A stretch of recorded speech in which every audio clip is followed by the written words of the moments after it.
Welcome to my Soul Series. Soul Series is part of Oprah and Friends, exclusively on XM Radio Channel 156. And you can listen to the entire Soul Series collection on xmradio.com/Oprah. It's uplifting, enlightening, truly powerful. Welcome to Soul Series. Welcome back, Byron Katie. Byron Katie, author of 1,000 Names for Joy, and also Loving What Is, and creator of the process. Did we call it a process? Called The Work? The Work. These 4 questions will join any program you've got and enhance it. Any religion you have, they'll enhance it. If you have no religion, they will bring you joy, and they'll burn up anything that isn't true for you. They'll burn through to the reality that has always been waiting. And the 4 questions are: is it true? Is it true? Can you absolutely know that it's true? Mm-hmm. And you identify a concept, and then you apply these questions to that concept. 3rd question, how do you react? What happens when you believe that thought? And the 4th question, who would you be without that thought? Okay. And then I invite people to turn the thought around. Okay, well, let's start, because the last time you were here, you said when you first discovered the work, when you were able to come into this, that you were 200 pounds, over 200 pounds, Yes. and that you had been depressed and agoraphobic and really at rock bottom, suicidal, and all of those things. And then the cockroach rolled over your foot. You had the awakening, and since then, life has turned around for you. Radically. Radically. Yeah. And have you not suffered since that day? Not suffered since that day. And that was how long ago, Katie? That was 22 years ago. You have not suffered? I haven't experienced sad. Well, I'm very open to suffering, and I haven't experienced sadness, but I'm very open to sadness, and I'm very open to anger. But you have to believe your stressful thoughts before you can experience those emotions. How do you define suffering? Sadness, resentment, anger. But, I cry a lot. I'm moved to tears. But not suffering, not to the person. Genuine, no suffering. Have you not lost a loved one? Yes, I lost my mother a couple of years ago. And did you not suffer? Well, I didn't. You didn't suffer? I didn't. How? Oh, I'm so full of love. There's no room for it. My goodness. I dropped my whole schedule and I went to live with her. She had pancreatic cancer, and I stayed with her. And my goodness, I'm still waiting for her to die. When she died, I was holding her hand, looking directly into her eyes, and she was there, and then she wasn't. And I continued to look directly into her eyes to see death, and it never happened. It was all in my mind. And because I don't mind death, I see death as a wonderful thing. I see life as a wonderful thing. So, when people are frightened of death, when you say it wasn't there, you said she'd gone, though. She disappeared. She disappeared. She was there, and then she wasn't. She was there, and then she wasn't. Mind stopped identifying as that human being was gone. Mm-hmm. And when a mind can no longer identify with a body, when the mind says move, stand up, sit down, and the body won't do it, it quickly discovers its own game, and there's no way to identify any longer. So it's everything. So if you don't suffer, what do you do when you're feeling bad? You don't. Do you feel badly? No, I don't feel badly. Oh, this sounds so ridiculous. No. Yes. No, it sounds great to me. Well, it sounds like I want some of that. You don't feel badly? You don't have bad days? No, not yet. As I say, I am wide open. No. Okay, so what do you feel when you are not? Are you joyous all the time? Well, there's a balance, and it isn't what people maybe would consider joy to be, like happy. Not zippity-doo-dah. Yeah, and that happens also, but there's a balance, a peace, a contentment. Yeah, yes, and self-realization until it's lived. There's no power in it.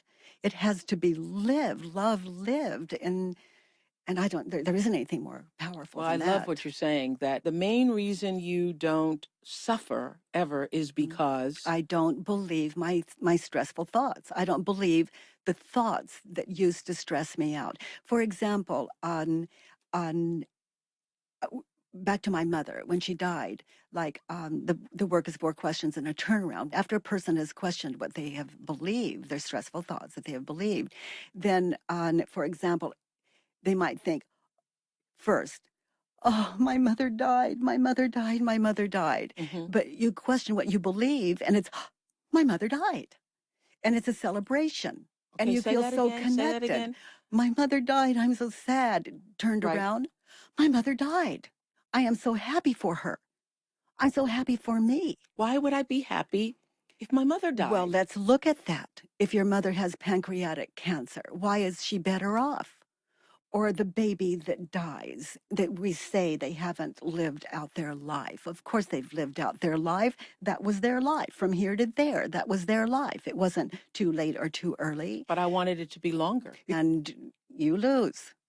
You know, there is And there so is therefore reality. I'm going to suffer because of that. That's right, because you're arguing with what is. Okay. Now, why is it a better thing that my mother died?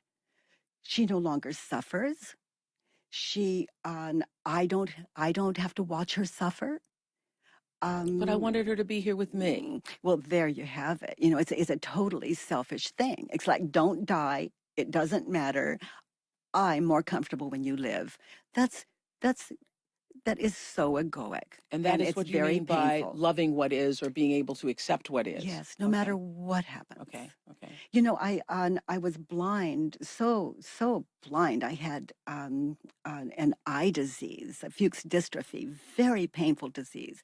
And I continued with a full schedule. I traveled all over the world. I fell down staircases, flights of stairs, bumped into walls. I had amazing experiences.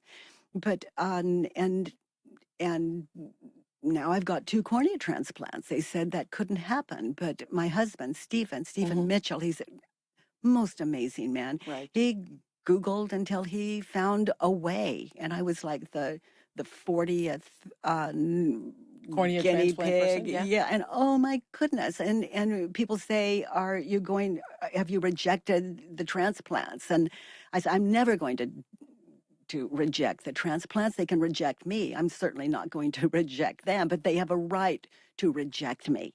Everything has a right to its life. Okay. So you say in the beginning of Loving What Is that it is our thoughts about a given situation that causes us suffering.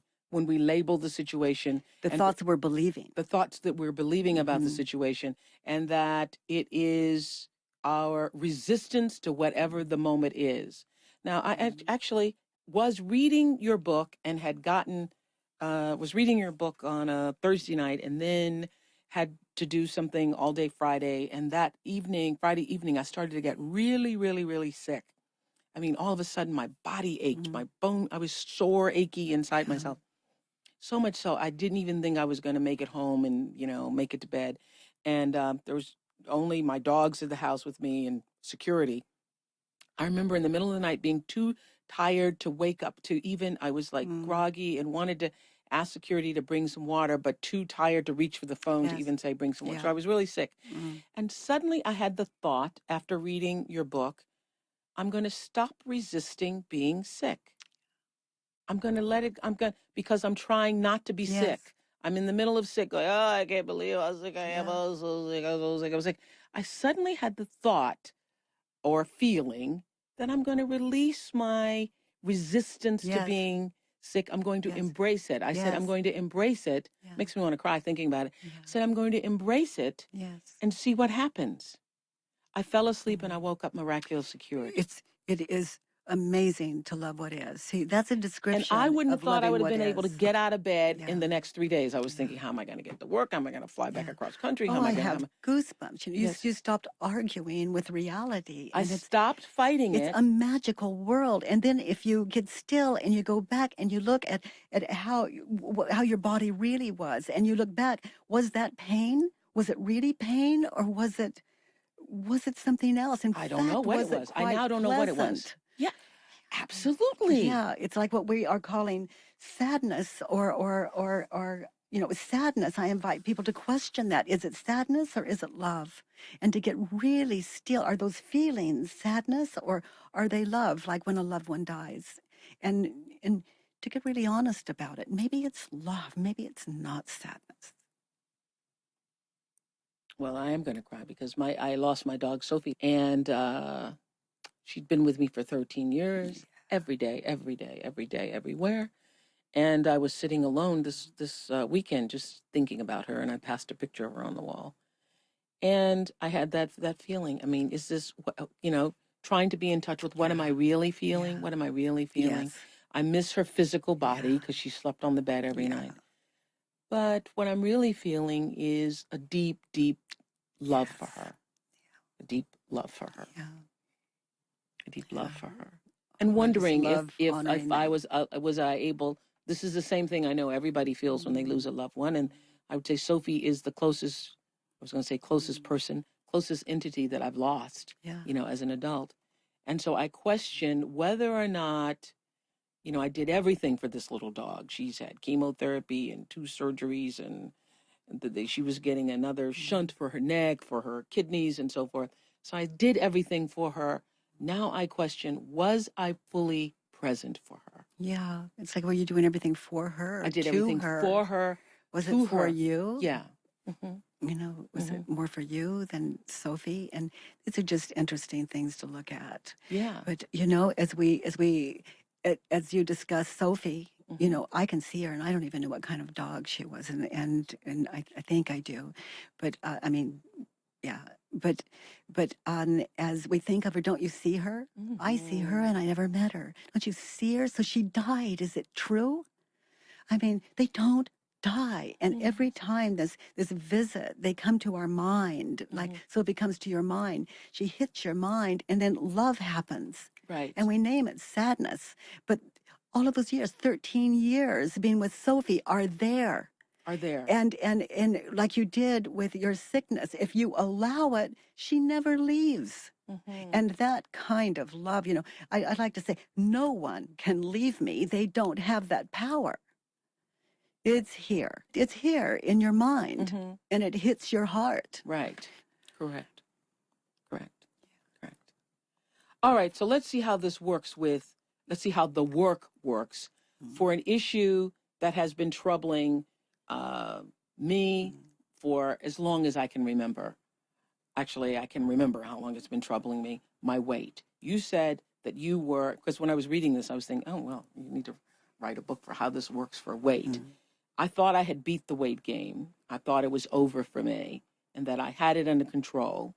And last year, it is true that I had what the doctor said was a thyroid issue. And I went to the doctors, and the doctor said to me, well, you're going to gain weight.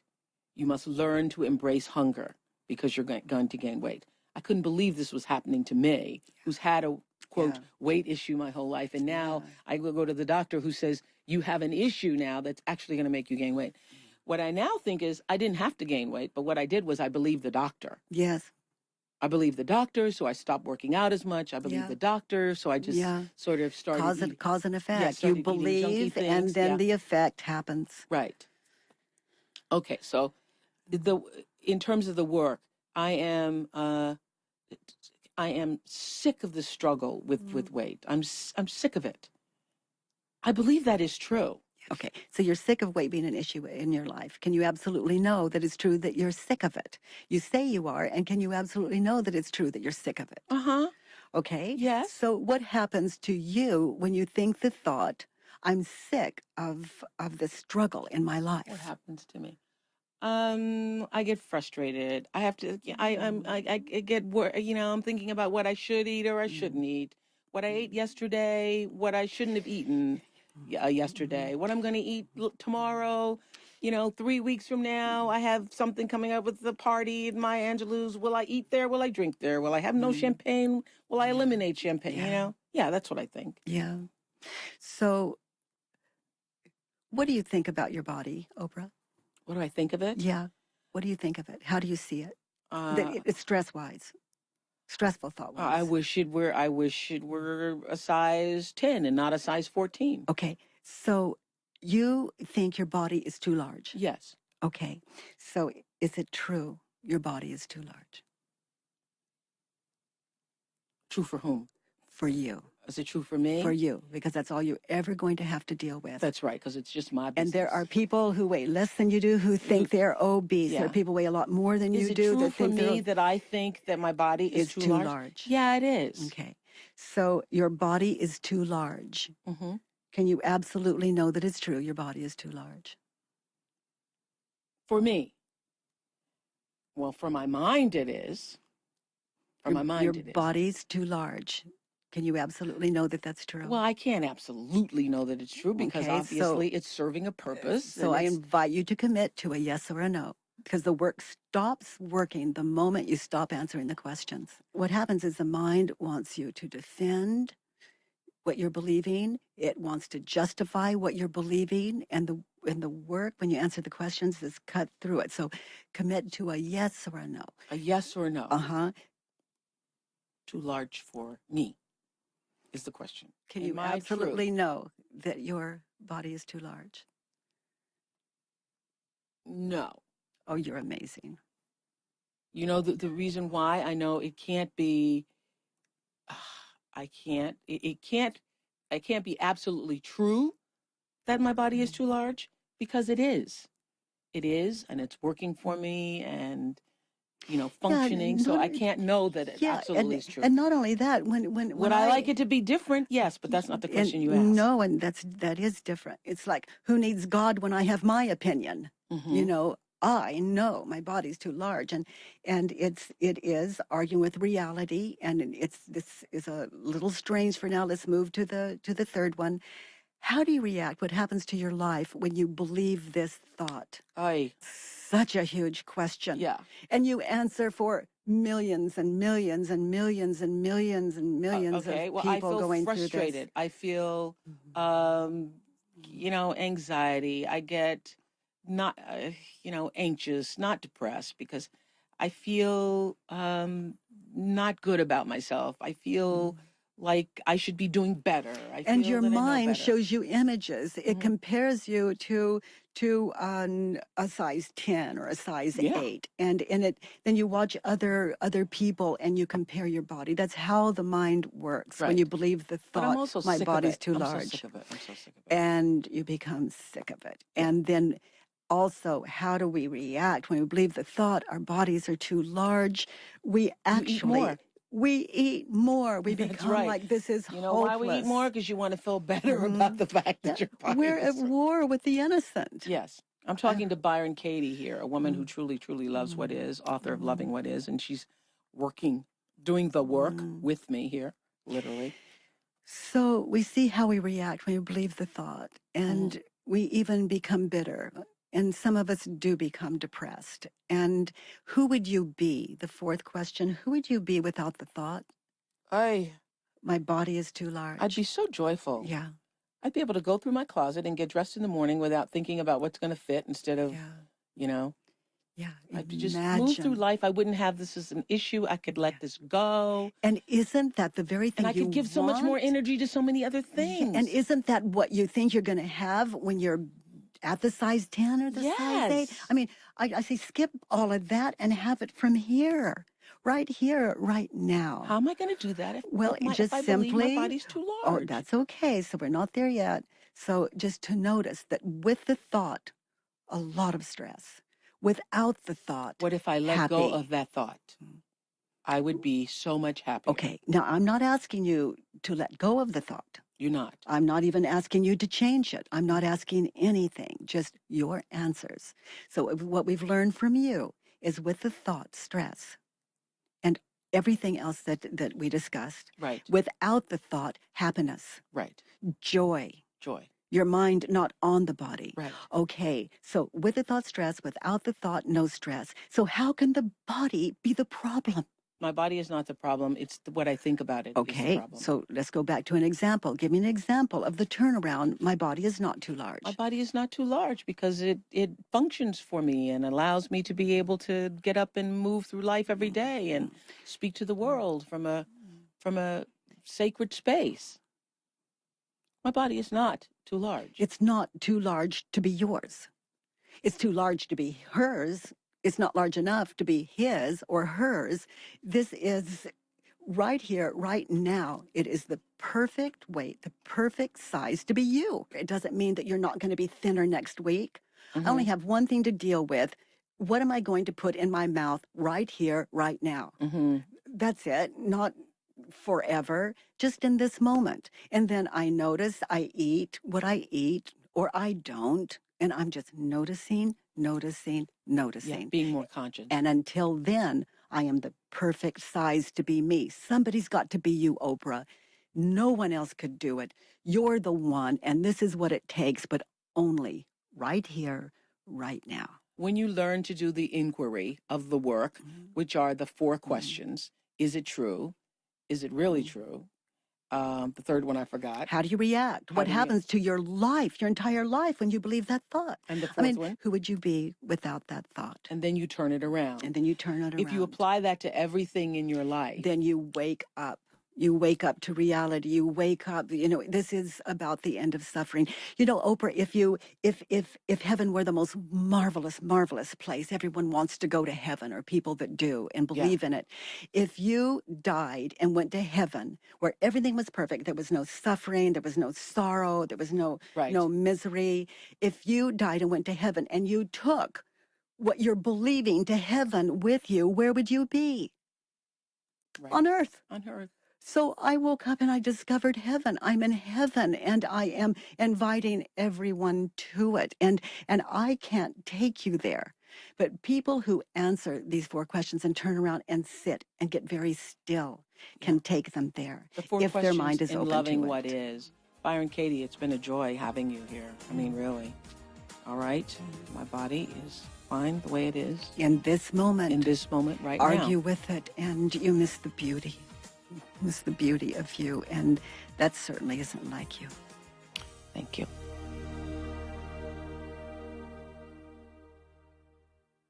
I hope you enjoyed this edition of our Soul Series. These are some of my favorite conversations. To hear more, sign up for a free 30-day XM Radio trial by going to www.xmradio.com/Oprah.